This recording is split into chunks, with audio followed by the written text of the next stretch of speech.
I sat there one day on my bed feeling a little bit sorry for myself, and I wrote down everything I was good at. And then I wrote down all the values and how I was going to make a difference. I'd say this to myself all the time. Anyone can make money, I can make money. It was like, it doesn't matter what I do have or I don't have, I need to go and do this. Start looking at how you're spending your time. And is it creating you an asset? Is it creating you a bankable future? Or are you just wasting your time? Hey, Rochelle, welcome to the Divorce Revolution. Thank you so much, Amber. It's lovely to be here. Yes, girl. It's like you told me it's 6:30 in the morning where you're at. You're a champion. You even came in your beautiful pink shirt, and I was like, oh, I'm a big pink girl too. And I know with your Tickled Pink Agency, that's right on brand for you. And I love that. So I'm really excited to have a conversation with you. I can't wait. It's just so exciting to be able to share our stories with women going through one of the really difficult times of their life. So yeah, I'm here for it. 6:30 yes. and on. Yes, girl. I know. I was reading over your bio and I was like, oh, damn. If they're like, she is a perfect guest for this show. I love it, love it, love it. Well, I want to just dive right in because one of the things I mentioned this right before I hit record, but one of the things that's so inspiring about your story, there's many things, but one of the things that really caught my eye, and it's especially because I talk to women all day, every day who are in a very similar situation to what you were in, which was, you stepped away from your career to really devote yourself to being a stay-at-home mom, which my hat's off to you. I've always told my friends who are stay-at-home moms, I'm like, girl, I'd rather go to work all day than be a stay-at-home mom. Okay. Like, are you kidding? I cannot. But you went from, a career woman to then being a stay-at-home mom and then coming out of divorce and becoming an entrepreneur, and where you started your agency, Tickled Pink. And I really would just love for you to share with the listeners, like, what was that turning point for you where you were like, you know what? Okay, I'm not going to get back into corporate America. Like, I am going to start something that's completely mine. What was that turning point? And also, like, how did you even have the balls to do that? Because it's like for so many women, and I even know myself, like, I wasn't a stay-at-home mom, but this decision that I made to become an entrepreneur, it was scary as hell. Beyond scary. So yeah, I stepped away from my second marriage and realized really quickly that I had royally screwed myself, basically. I had no income, which meant I couldn't keep my mortgage. I'd had one for over 20 years. I couldn't keep my credit card. Again, no income. So I had lost the power of the purse. I had given that up, and I was up shit show. I do have a lot of equity. I chose to keep that in the house rather than cash flow, which is probably stupid. But anyway, that's what had happened. So I was asset rich, cash poor. I have 3 children that I have to look after. My older 2 from ex-husband number 1. I support majority of financially. My little one from ex-husband number 2. We go halves. But to feed 3 people, school them, uniforms, all the rest of it, I needed some cash quickly. So I applied for all of these jobs. I should have gone in at a marketing agency at a GM level, which is what I left at. And I got 1 interview from all of the jobs I applied for. I didn't come with any clients because I'd been out for 5 years. I didn't come with, anything it seemed, but they'd forgotten about all this years of experience that I had. So the 1 interview I got, I did get offered the job at a very reduced rate, which meant I'd be going backwards. And when you've not been working for someone, the idea of going back into a job 9 to 5 while still being the main caregiver for 3 children. Yes. How was that going to work? Right. It just wasn't going to work. So I sat there one day on my bed feeling a little bit sorry for myself, and I got this pens and paper, like a big piece of paper, all the kids' felts or colour pens out, and I wrote down everything I was good at. And then I wrote down all the values and how I was going to make a difference. I have a career in marketing, social media, and influencer marketing management. And so I was like, I'm going to go and do personal branding. And I'm actually just going to do it for women because I know that women just need that little bit of extra care around it. They're already freaking kick-ass. They're already in power. By the way, I hate the word empower because women are already in power. Yeah, sometimes that's right. They just need a little bit of support. And yes. So I did. I went out, I started with 1 client, and I have just grown and grown and grown. But to be able to back yourself, I had to ditch the imposter syndrome and just go, if I need to sort out my life and really make sure that I can provide for my children and be there when I need to be, then this is how I'm going to do it. And I'm just going to go tits in. Tits in, girl. Yes, tits in. And because, and I love that. Well, one of the other things that you didn't just share though, is that you also were diagnosed with dyslexia. You're dyslexic. Oh, yeah. And so did you know that though, when you, like, have you known that your whole life? Did you know that when you were like getting ready to start your business? And I figured it out when my oldest daughter, when she was going through school, and I was like, I think she might be dyslexic. And then I was like, oh, all these questions, I'm answering them the same. So I am dyslexic. I actually now see it as a superpower. At first, it was like, oh, okay, well, that's why I can't spell. And this is why it's like some things are difficult, or everything in my head looks amazing, and then I can't quite translate it onto the paper. And now I'm just like, ChatGPT is my lifesaver. It does all the spelling for me, so that's great. And actually just going, that's part of why I'm so special, is because some of the skills or some of the assets of dyslexic people, we see stuff differently. So I just was like, it doesn't matter what I do have or I don't have, I just know I need to go and do this. And I think with niching down into women, that was actually just such a special thing. You know, I spoke with a few of my business friends, and they're like, you're cutting out half the market. And I'm like, actually, I'm just going to serve half of the market. yes. It's just made such a big difference. Today, well, actually in New Zealand, tomorrow is International Women's Day. Today I am hosting 110 women for lunch, and I have been able to build networking events where I sell out each month at 100 women to come and showcase other women. We put a speaker on, we have a fireside chat, and we have the most vulnerable, safe conversations. We have a little space in it where we let the women ask for help that are there. And if I had have gone broad, and if I also hadn't have backed myself, I would not have been making the ripple effects within our community that I am.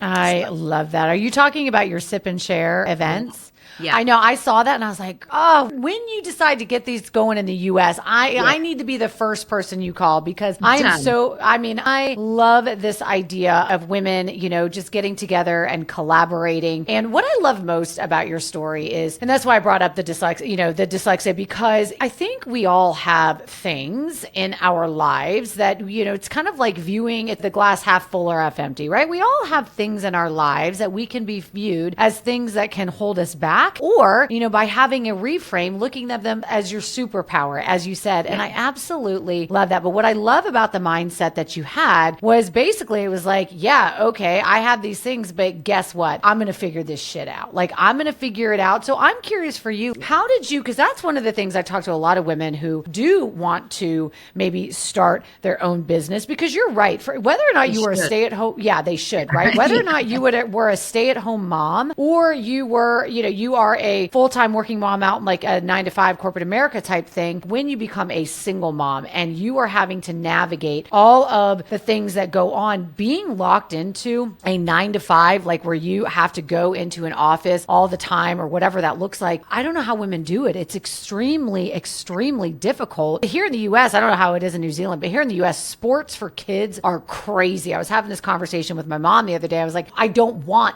to subscribe to half the shit that my kids have to do with sports. But unfortunately, the way it is now, if you don't subscribe to it and you don't get them involved in some of these things, then your kid is at a disadvantage. Like, it's not, sports are not run the same way. So I just share that to say, like, I'm like, man, yeah, you have that too. I'm like, I don't even know how I would do it all if I didn't have a flexible job, which is what so much of the reason why I wanted to start my own thing. I have a few staff, and one of my staff came in after having 6 years off work. She couldn't find a job that was flexible, or said it was flexible, but it wasn't. Her little boy has got cerebral palsy. And so she would come in for the first couple of weeks. Oh, that's strange. I've got a little thumb thing. She would come in for the first couple of weeks apologizing for being late. And I'm like, don't apologize. I don't care if you work from home. I don't care if you work whatever. I just want you to be able to put your family first and then do our work when you can. So it's not saying don't take work seriously. She takes it so damn seriously, but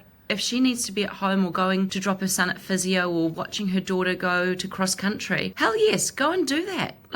We can work around these things. So I think as soon as you actually realize that you can have it all and you don't have to be cock blocked by a bloody 9-to-5 job. Yeah, but you have to back yourself. Yeah. And that's the biggest thing. And I've spoke to actually 2 women yesterday that want to start their own businesses, and I'm going to send them your way, Amber. They wanted, one of them was like, I'm going to start this website and it's just going to be basically for free. And I was like, why are you doing anything for free? We need our woman to be bankable.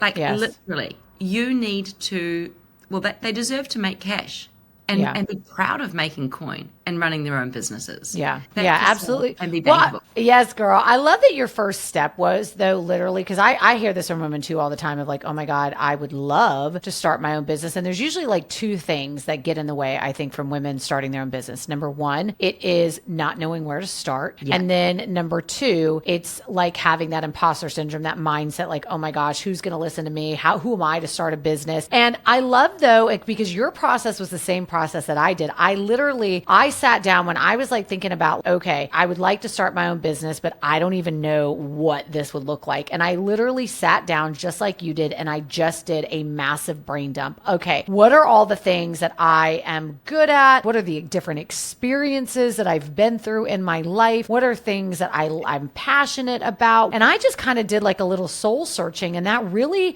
started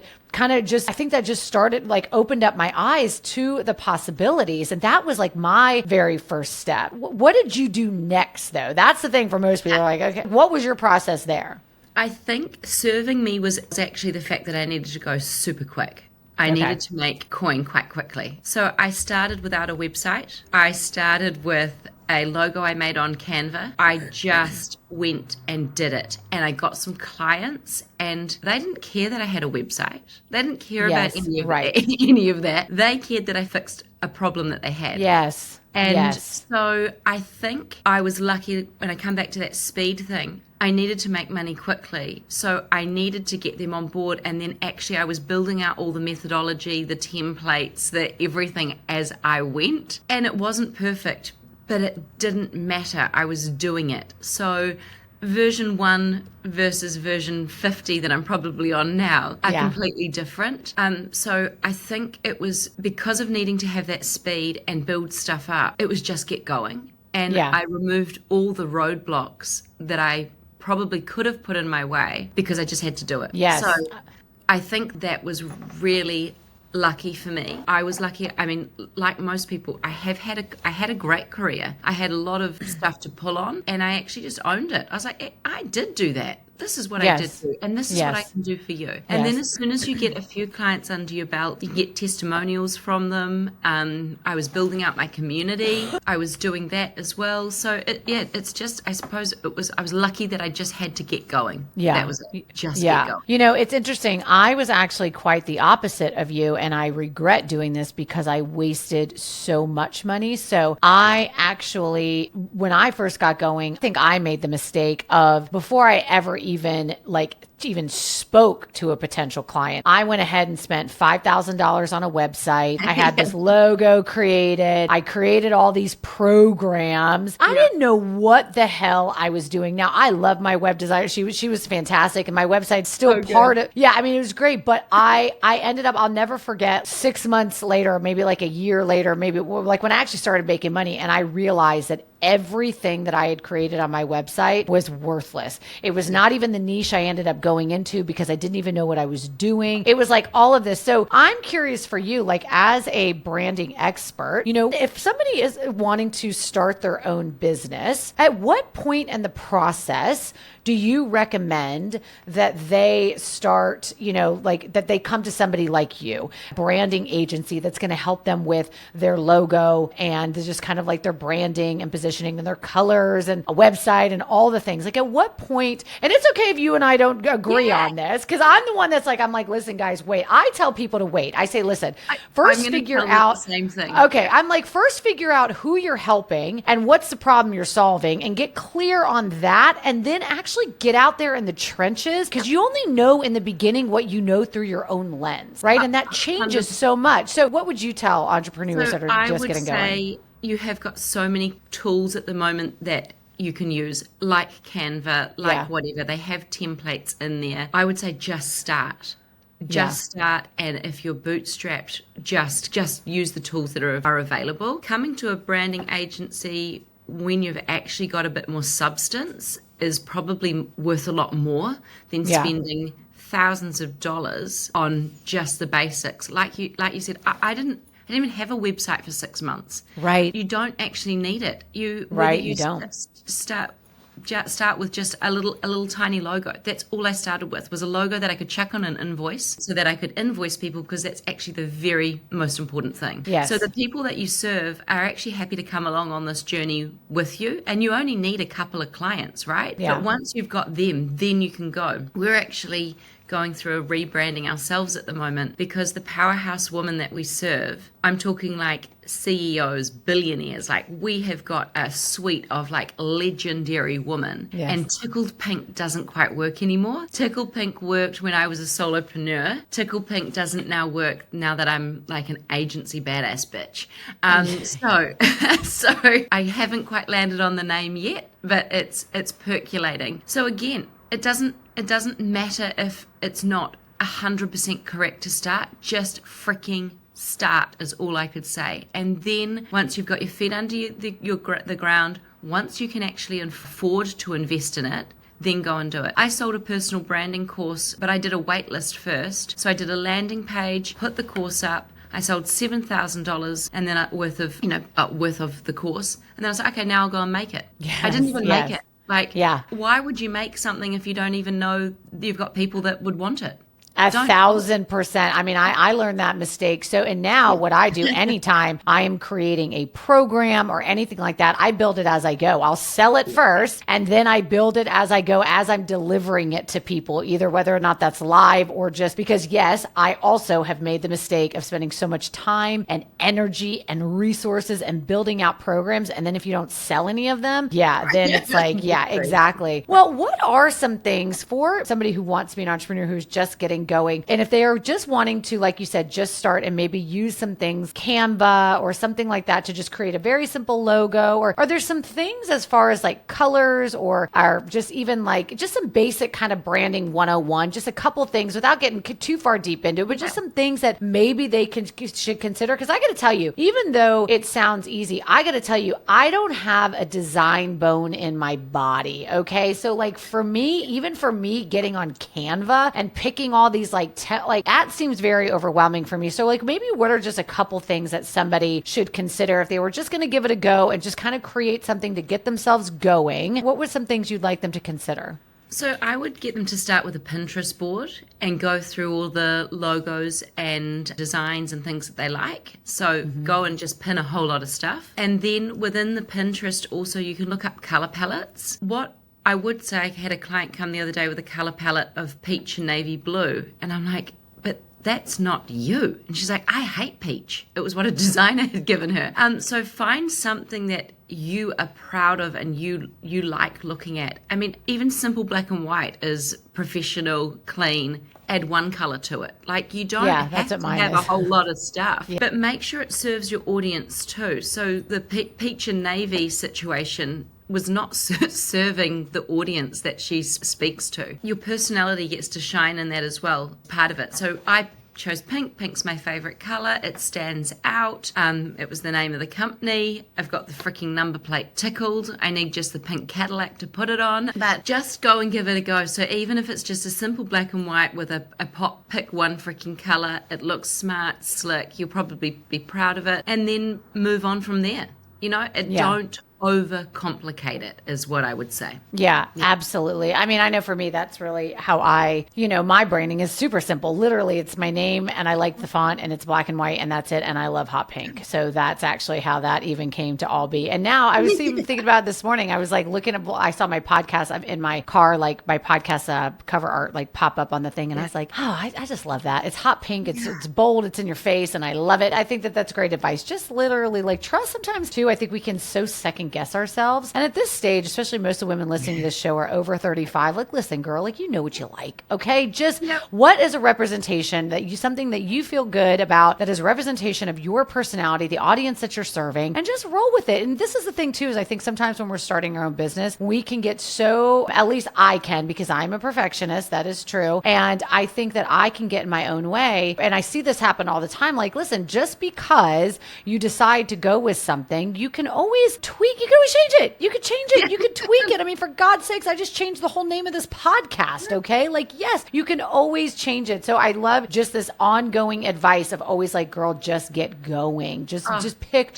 something, just do it, and know that you reserve the right to change it at any point. I've just changed my surname back to my maiden name. So I've gone through husband 1, husband 2, and then I was like, bugger, I'm going back. So I've had 3 surnames. Does it matter? No. People still find me or follow me or love me for me. So I was like, I think I'm just going to be like Oprah and just have Rochelle. That's it. I think you should. Forget the last name. Actually, Amber, my first married name was Shaw. So Shaw, I know. I remember you telling me that. That's so funny. So Shaw, so Shaw is my maiden name. But what's really funny is that I created, Bayuk, Bayuk was actually my married name. And I started my first online business like while we were not even divorced. I had not filed for divorce. We were really just separated. But I knew, I was like, you know what? First of all, the Shaw just sounds so much better than Bayek. There's that. Yeah. And number 2, I was like, you know what? If this shit goes south with my husband, we're just going with Shaw, and that's what we're going to stick with. And that's who I've always been. And that's who I'll always be. And we're just going to roll with it. But yes, if I ever got married again and I wanted to change my name, I could do that. It'd be fine. Yeah, totally. Absolutely. So it's just not feeling stuck. And I think it's having that little chat to yourself when you get stuck on something, you're spending too much time on something. Is this actually serving me? Yes. Or should I just keep going? Just go through it. And I think that's in life and in business, right? Yes, absolutely. Well, one of the things that's funny, I just actually recorded a solo episode on this about how I think one of the biggest blocks for women who are wanting to start their own business is that, and especially if they're just starting it off as a side hustle to start, the concern is how are they going to manage it? How are they going to manage working a full-time job and single momming it and owning their own business? So we know that working as an entrepreneur gives you more flexibility, but it gives you flexibility. However, you also can work like a dog as an entrepreneur. That is, there are many days that I am like working 12-hour days, sometimes 14-hour days, sometimes longer. That is true. And I'm not going to sugarcoat that. It is true. It can, especially when you get going. Being an entrepreneur is not for the faint of heart. It is a hustle. I will say when you work with people though, like me and yourself, it streamlines that. But I'm just curious for you, like how do you, manage single momming it and being a badass boss bitch, running your own company? Like what are maybe some of like the hacks or maybe even if these are one thing in your routine that you do that really keeps you on track? What keeps you on track of managing it all without losing your mind? I feel like I'm juggling balls left, right, and center. Same. But I am very lucky. I've got an incredible support village around me. So whether that's my mum helping pick up the kids, I am in a relationship with the love of my life, he's my soulmate. It's an actual partnership. He helps. And at the moment while I'm building my business, he's just like, honey, I'm here to pick up anything, pick up the pieces. So that has been such a big help. But reality is I still have 3 children to look after and run my business. I have got probably really clear in the last 2 months of actually making sure that I'm charging for my time and getting really protective of my time. I was doing too much of stuff that didn't make money. And so as soon as I realized that, I was like, this doesn't help my bottom line. And at the moment, I have to focus on growing a business and helping myself with financial security and then aiming towards financial freedom. So I think it's actually getting really clear on what you say yes to and what you say no to. Because I start with my friends for a wee bit. When I say that, I have the odd dinner, but I don't. My weekends with my kids, or I'm actually doing a few hours work if they're in the pool, or if they're busy, I just get out my laptop. But I freaking love it. I'm so excited about it. Yes. No, what I was going to say, and I didn't mean to interrupt, but what I was going to say is I know for me, I think that when I made that mindset shift to number one, start to be fiercely protective of my time and also stop doing shit outside of my business and inside of my business that weren't really serving me. That is, I think, when I really shifted out of this being just like a business owner to to a CEO, because that is the mindset of a CEO is really looking at like what it is that you're doing with your time. How are you most effectively like using your time? How is that relating to the bottom line of the business? Yeah. And I know for me in my business, that was a major mindset shift of like kind of this, because for the longest time it was, and I know so many entrepreneurs go through this. It's like, okay, well, by the time I explain how to do this to somebody else, I could have just had it done. And that is such a short, yeah, me too. That is such a short-sighted way of thinking. And I've really had to watch myself on that. But now that I'm noticing, now in the last probably 6 months, that I have been taking the time to bring in my virtual assistant, to bring in my operations person to show them how to do things. Now I'm starting to see, now I've got, it only takes one time to show them how to do it, right? And then I show them how to do it. And now I'm like, okay, now I've got free time to actually work on the business and not in the business. I had a client say to me, Rochelle, did you create yourself a job or a business? And I was like, whoa. Yeah. I created myself a really big job. Yeah. And as soon as he said that to me, it's actually a guy, I was like, okay, this is changing. Yes. So I've got staff. We're creating SOPs, which is how to do everything. Yep. We have actually got, we use ClickUp for all of our business stuff. So that's making sure that no tasks are dropped. So I've had to invest in, and it feels like it's sometimes going backwards because it takes such a long time to do these things, but then you can run so much faster. So I've had to slow down to speed up is probably what I'm saying. Yes. But yeah, as soon as I had that mindset shift, like you were saying about becoming a CEO, it's a game changer. I am here to be a badass business bitch, right? Yes. I am going to nail it. But I don't want to create myself just a job. It is a business. Yeah. Yes. Abso-freaking-lutely. And one of the things you said earlier that I really could resonate with, and I think I'll never forget, she was a friend of mine, and she actually said something to me when I was first starting my business, and I had all the same things of like, oh my God, how am I going to do all this? How am I going to manage all of it? And she said that something to me that I'll never forget, and it's so freaking true. It's when you really start to build something that you are on fire about, that you really are passionate about. It no longer like traveling with your laptop when you're like I know for me, if I'm taking my son to baseball practice, I'm bringing my laptop, I'm sitting like in the car outside and I'm working on my computer. But for me, it doesn't feel, because I love doing it. It's what I love to do. Like I would rather be working and like, thinking about new things in my business than watching TV. I don't even watch TV anymore because I would rather be doing it because it really does fuel my soul. And I really do believe that when you start to really build something that is yours and that you really are on fire about it, just you find the time because that's where you want to spend a lot of your spare time. I think you also realize that you have a gift to give to serve the people that you serve. And if you don't do it, then you're not serving them. So it just feels like it doesn't feel like a job. It just feels like the most magical thing that you get to do. So serving them, and then proud as punch. Like I had just employed a fractional CFO. So that's someone to come and help with our finances. Yeah. That's not my strength. Like it's really not my strength. And she had found a document that I wrote a year ago when I was actually in Santa Monica visiting my sister. I sat there and I'd written out like a 5-year business plan. So I was like, this is year 1. This is what I did. This is year 2, what I think I can do. Anyway, she found it out. She found it. She pulled it out and showed me yesterday. And she was like, you're not even going to do year 3 next year. You're doing year 4. Oh my God. What the hell? You're like, yes. So I will hit next year being a 7-figure business. Oh my God. Congratulations. Yes, girl. Yes. I love that. I'm curious for you too, though. Like, how did you in the beginning navigate the risk of starting your own business? How did you kind of work through maybe even what were some practical measures you put into place, but then also some mindset things? Now, I know for me, number one, I was, I think, in a little bit of a different situation where I never had a salaried job. For me, I was in sales my entire career, and I was 100% commission based my entire career. So for me, I was so confident confident that if I really lean into something, I'm going to freaking make money. I knew that about myself, right? But it was still scary. I'm not going to act like I just knew that I like got it. I mean, for sure, it was still scary. But for you going from like a more of a salary type position in what you were doing, and then obviously then you were a stay-at-home mom, like how did you kind of reconcile or like navigate this pressure of like basically you eat what you kill? I mean, it's scary. I wish I had have sat down and worked out my rates first.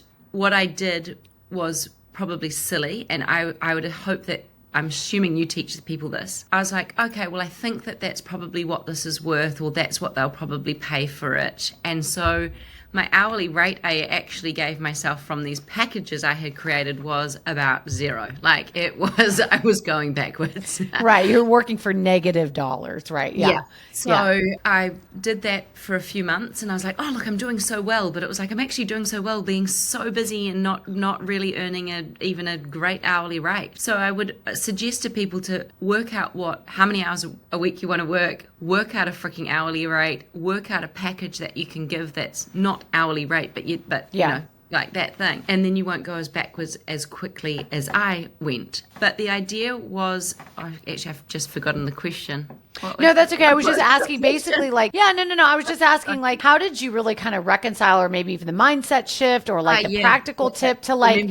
I remember what we're on. Yeah. So I just had to go, if anyone can make money, I can make money. Yes. And so that I'd say this to myself all the time. Anyone can make money, I can make money. So I can go and make money. I've got 2 revenue streams. So the sip and share, the networking events, which just happen to happen. That is a revenue stream. So that's a nice little like bonus, I suppose. And then I have the retainer clients. So that works. When I first started, I just did brand strategy. And that was an amount of money. I did it for them, handed it over, and then I actually worked out the clients don't really want the brand strategy, they just want it done. So I then changed it, put it on a retainer, and that made the world of difference. I wasn't panicking about having to get new clients all the time. Build new relationships. But definitely the mindset was just like, if anyone else can do it, I can do it. Seriously, there's this quote on Pinterest that I saw, and it was like, someone with less IQ than you is making millions more than you because they back themselves and they're doing it. And I'm like, yes. Okay. Yes. Then. So you have your own story, you have your own experiences, you are doing it your way. So don't look at other people and what they're doing. Look at yourself, stay in your freaking lane, and just get doing it. Yes. They're doing better than you because they're doing it. Yes. That's literally it. Yeah. And I think the difference too, a lot of times what I find is people who are doing it, number one, yes, it is as simple as starting with the damn mindset of believing in yourself and believing. People, I think we want to overcomplicate it sometimes. We think that we need and yes, it is, there are practical things you could do to make sure that you are still financially stable and all of that. But at the end of the day, your success is absolutely going to be determined by your mindset. I mean, that is everything. The other thing I think, especially like in the online space, I will say, and especially becoming an entrepreneur, I will say I do think that the difference between people who make it and people who are still struggling, it's who you surround yourself with. I have always been a believer from the beginning of if I don't know how to do something, figuring out a way to hire somebody to help me to figure it out. My time is too precious to where I cannot sit and spin my wheels and try and figure out X, Y, Z. I'm going to find who's doing what I want to do and who's where I want to be, and I'm going to hire them to show me the way. And I think that's how, I also think, I said this to a lady I was speaking to yesterday, I think people make the mistake of wanting a mentor that is so far above them, where actually you only need a mentor that's a few steps ahead of you, because they are doing the exact thing, or they've done it within the last few years. Yes. So the chat that I had with this lady yesterday, I said to her, I've probably saved you a year of your time. I've actually just given you the blueprint of what I have done in the last 2 years. So that is not only a year of your time. That's like hundreds of thousands of dollars. Hundreds of thousands of dollars. Absolutely. So hell yes. But an employee or get help, join the program, do it, because these blueprints, or I'd like to call them pink prints, are so freaking valuable. The few thousand that you'd spend on it, it will be a game changer. It gives you direction and course. But don't buy the damn thing and then not freaking do it. Like, Yes, do one right. thing and Do commit it. to it. Don't be a Yes. course slut, is what I'm just going to say. Right, but course I don't know if slut. You can use say it. Don't be a course slut. That's right. Freaking pick something and do it and do it. follow and do it. Yes. And do it. Absolutely. Yeah, absolutely. I just think that, this is what I always say to people every single time I'm on like a discovery call. I literally, and I mean this from the bottom of my heart, I tell people, listen, if you and I decide not to work together, if you get anything out of this call, if anything I say to you, if you take this one thing away, if you are serious about starting your own business, if we don't work together, work with somebody. The amount of money that you will save, the amount of time you will save, just like you just said. I mean, basically, you're right. Like the benefit of working with a coach or a mentor or somebody, who's a branding agency like yourself, somebody, a teacher, look, whatever, the benefit of that is you're exactly right. I'm giving you, you're giving them, we're giving them the cliff notes, the things that I have spent hundreds of thousands of dollars on learning over the last 6 years. I'm condensing it down and teaching you the best practices and just handing you the blueprint. Like this is why for people, it's hard for me, I guess, because I've always been somebody who invests in my, my business growth, my personal growth, all of that. Sometimes it's like, I have to like take a step back because sometimes it's like baffling to me. I'm like, why would you try and figure this out on your own? Why? And you have to invest in yourself. Like I invested in going to Fiji for a retreat for 4 days. The woman that I met there, the mindset shift and the acceleration that I had from being surrounded by these people, it was incredible. We've jumped onto this call this morning and we're like, hey, we can actually do a whole lot of work together. Yes. Well, you don't if you're not in the room. So my most favorite quote of all is, opportunity dances with those already on the dance floor. Oh, if you're not on the dance floor, opportunities aren't coming your way. But by working with other women or other coaches or other people, the opportunities almost get handed to you because you're out there doing stuff, you're speaking with people, you're talking, they're connecting you with people. So I think it just really comes back to A, hell yes, invest in yourself. B, like what you said, surround yourself with people that want to achieve. Surround yourself with ambitious people. Yes, absolutely. I don't want to go and sit on the couch and watch TV. I actually don't even want to go to the movies. I'd rather sit there and talk to someone. No, I mean, and I was going to say, this is also the mindset is really that is translated now at 46 years old into my dating life.